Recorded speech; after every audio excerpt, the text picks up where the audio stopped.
এটা সময়ত বদৰুদ্দিন আজমলক ফটোত দেখিলেও সংখ্যালঘু মুছলমান ৰাইজে চালাম দিছিলে আৰু তেওঁৰ প্ৰতি শ্ৰদ্ধা অনুভৱ কৰিছিলে। কিন্তু আজিৰ তাৰিখত বদৰুদ্দিন আজমলৰ সেই অৱস্থা নাই।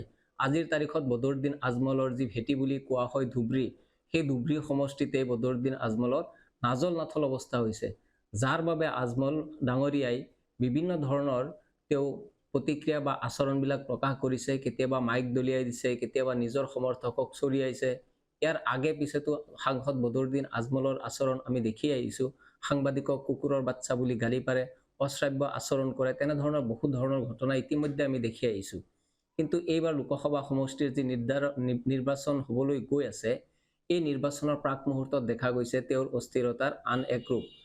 এইবাৰ নিৰ্বাচনৰ আগমুহূৰ্তত দেখা গৈছে যে হায়দৰাবাদৰ MP আছাদুদ্দিন ওৱেইছিয়ে সাংসদ বদৰুদ্দিন আজমলৰ হৈ ভোট বিচাৰিব লগা হৈছে। সাংসদ বদৰুদ্দিন আজমলক ভোট দিবলৈ আছাদুদ্দিন ওৱেইছিয়ে ৰাজহুৱাকৈ ৰাইজক আহ্বান জনাইছে আৰু তেওঁক ভোট প্ৰদান কৰিবলৈ অনুৰোধ জনাইছে।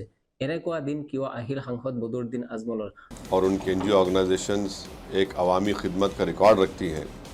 मुझे बदरुद्दीन भाई ने कहा था कि मैं आपके दरमियान में आऊं और आकर एक दो जलसों से आपसे मैं बात कर सकूं।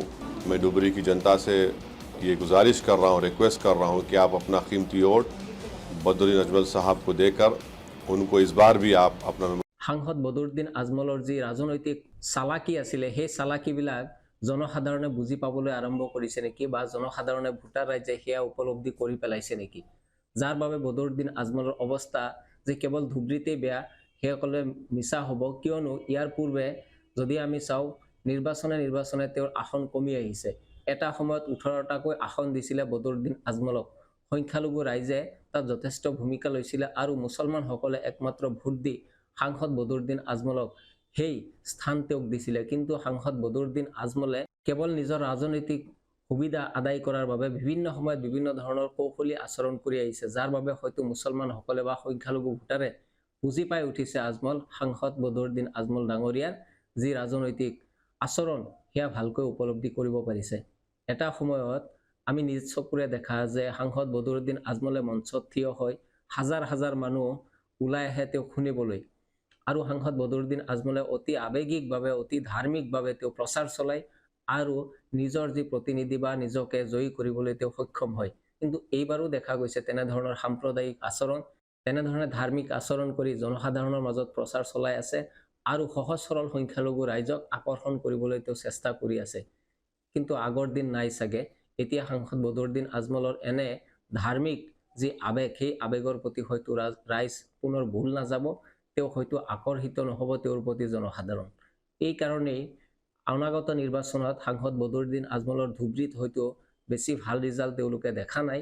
হয়তো সেইকাৰণে এতিয়া বাহিৰৰ MP বা বাহিৰৰ যি মুছলমান সাংসদ বুলি পৰিচিত আছাদুদ্দিন ওৱেইছিৰ দ্বাৰাও এতিয়া ভোট খুজিব লগা হৈছে। সাংসদ বদৰুদ্দিন আজমল এগৰাকী শিক্ষা প্ৰতিষ্ঠানৰ যি উদ্যোক্তা, সেই হিচাপে বদৰুদ্দিন আজমলৰ নাম সদায় থাকিব। অসমৰ যি শৈক্ষিক ইতিহাস যদি কেতিয়াবা লিখা হয়, তাত সাংসদ বদৰুদ্দিন আজমলৰ নাম খোদিত থাকিব। এয়া 100% সঁচা কথা। কিন্তু ৰাজনৈতিকভাৱে যদি আজমলৰ আচৰণ বৰ্ণনা কৰিবলৈ যায়, তেতিয়া ইতিহাসত আজমলৰ নাম অতি শোচনীয় পৰ্যায়ত তেওঁক উপস্থাপন কৰা হ'ব।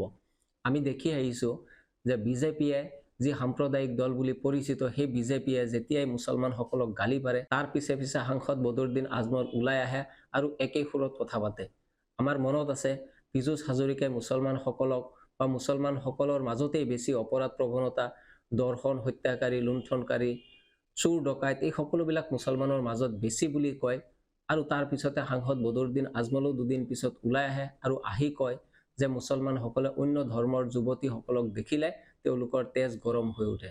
এগৰাকী মৌলানাৰ মুখত এনেধৰণৰ ফটুৱা মন্তব্য হয়তো অসমৰ জনসাধাৰণে আশা নকৰে, কিন্তু সাংসদ আজমলৰ মুখৰ পৰা এনেধৰণৰ মন্তব্য ওলায় আৰু এই মন্তব্যবিলাকে পীযুষ হাজৰিকাহঁতৰ দৰে নেতাই যিবিলাক কথা কয়, সেইবিলাকক সমৰ্থন কৰা বুজায়। মুছলমানসকলক এনেধৰণে গালি পাৰি বা মুছলমানসকলক এইদৰে উত্তেজিত কৰি কোনেও সংস্কাৰ কৰিব নোৱাৰে।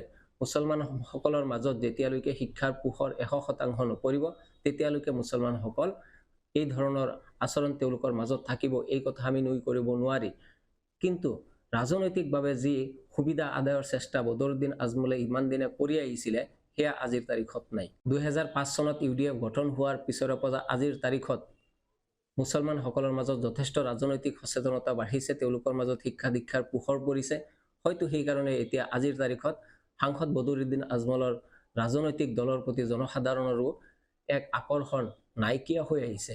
সেয়া যি কি নহওক, আৰু দুটামান দিন বাকী আছে ভোট গ্ৰহণলৈ। এনেখনত আছাদুদ্দিন ওৱেইছিৰ আহ্বানলৈ জনসাধাৰণে সঁহাৰি জনাবনে? বিশেষকৈ ধুবুৰীৰ নিচিনা যি সমষ্টি আছে, সেই সমষ্টিবিলাকৰ ৰাইজে আছাদুদ্দিন ওৱেইছিৰ প্ৰতি সমৰ্থন জনাই বদৰুদ্দিন আজমলক ভোট প্ৰদান কৰিবনে নাই, সেয়া পৰৱৰ্তী সময়ত নিশ্চিতভাৱে লক্ষণীয় হ'ব। কিন্তু আজিৰ তাৰিখত ভাৰতবৰ্ষত যদি কোৱা হয় আছাদুদ্দিন ওৱেইছি, যাক এগৰাকী উগ্ৰ সাম্প্ৰদায়িক নেতা হিচাপে জনা যায়, দ্বিতীয়তে যদি আহোঁ তেনেহ'লে সাংসদ বদৰুদ্দিন আজমলৰ দলটোকো সকলোৱে সাম্প্ৰদায়িক দল বুলি গণ্য কৰে বা বিবেচিত কৰে। আৰু বিগত সময়খিনিত যথেষ্ট সাম্প্ৰদায়িক উত্তেজনা গোটেই দেশজুৰি বৃদ্ধি পাইছে। ৰাইজৰ মাজত এক সাম্প্ৰদায়িক বিভাজন বা এক ভাৱধাৰা ৰাইজৰ মাজত স্পষ্টভাৱে দেখা যায়। এনে সময়তে দীৰ্ঘ সময় ধৰি এনে সমস্যাত ৰাইজ জৰ্জৰিত হৈ থকাৰ পিছত পুনৰ সাম্প্ৰদায়িক শক্তিক তেওঁলোকে সমৰ্থন জনাব নেকি, সাম্প্ৰদায়িক শক্তিক তেওঁলোকে আঁকোৱালি ল'ব নেকি, এই সিদ্ধান্তও ৰাইজই এই সিদ্ধান্ত গ্ৰহণ কৰিব। আনহাতে সাম্প্ৰদায়িক বাতাবৰণ বিগত সময়ত যিদৰে প্ৰতিটো মুহূৰ্ততে বিৰাজ কৰি আছিল গোটেই দেশখনতে, তেনেধৰণৰ বাতাবৰণ পুনৰ ৰাইজে তেওঁলোকে আঁকোৱালি ল'ব নেকি? পুনৰ তেনে এটা বাতাবৰণতে ৰাইজে জীয়াই থাকিবলৈ বা নিজৰ জীৱন যাপন কৰিবলৈ ৰাইজ প্ৰস্তুত হ'ব নেকি? সাম্প্ৰদায়িকতা ভাৰতবৰ্ষৰ আটাইতকৈ ডাঙৰ ব্যাধি। এই সাম্প্ৰদায়িকতাক উৎখাত কৰাৰ কাৰণে ভোটৰ জৰিয়তে উৎখাত কৰিব লাগিব। জনসাধাৰণে এটা সুস্থিৰ পৰিৱেশ ৰচনা কৰাৰ কাৰণে, সঠিক এখন সমাজ গঠন কৰাৰ কাৰণে এনেধৰণৰ সাম্প্ৰদায়িক বাতাবৰণ নাইকিয়া কৰিব লাগিব। তাৰ কাৰণে গণতান্ত্ৰিক অধিকাৰ সাব্যস্ত কৰিব যাওঁতে জনসাধাৰণে এই কথাটো মনত ৰাখিব লাগিব যে কোনে সাম্প্ৰদায়িকতা বিয়পাই আছে আৰু কাৰ কাৰণে সাম্প্ৰদায়িকতা দেশখনত দিনক দিনে বৃদ্ধি পাই আছে।